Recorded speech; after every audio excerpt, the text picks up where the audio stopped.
So this is a first of some naming practice problems. If you want to go through right now, you can go ahead and pause the video. There are 1, 2, and 3, and just look and see if you can come up with the names for them. I'm going to zoom in really quickly in case it's a little blurry.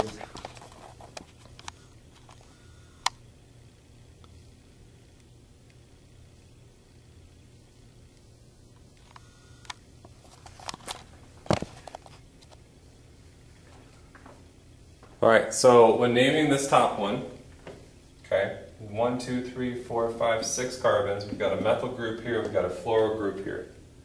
So fluoro is going to take priority over methyl because it's first alphabetically. So we would number our chain starting over here. 1, 2, 3, 4. Now at this point, this branch only goes 1 and this one goes 2, so we would continue on over here. Okay, so our name then is going to be 2-fluoro dash 4-methyl hexane. Okay, so you would have a dash between every number and letter. That would be our name. If we go down to number 2, okay, here we have an alcohol. Okay, so that's the class this belongs to. We have a hydroxyl group here.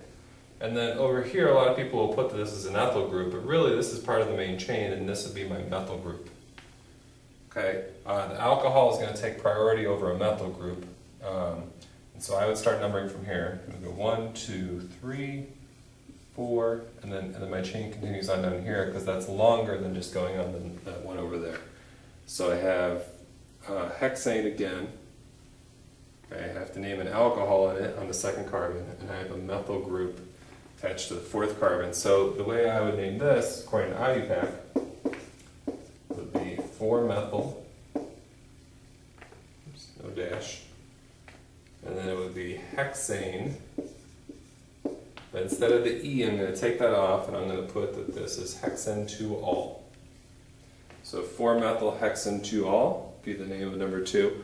You could also name this in a couple other ways. You could have said 4-methyl-2-hexanol, or you could have, I think you could have also said 4-methyl-2-hexyl alcohol, and that would have been fine too. This is the official IUPAC name. Okay, and then at number 3 is nice and simple. I just have 4-carbon chain. And I've got a ketone group in there. I would number here 1, 2, 3, 4 because that gives me the smaller number of my ketone group. So I'm looking at butane chain with a ketone, and so this would simply be, oops, I don't want that at the front. This would be butane.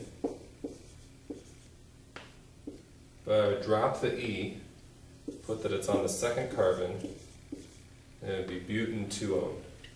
Be the name of that. And then this, really we don't need the 2. There's no other option. If the ketone group were here, then this would be the second carbon, and if the carbonyl group were here, then it would be an aldehyde. So you could just say butanone for that, and that would be okay as well. Alright.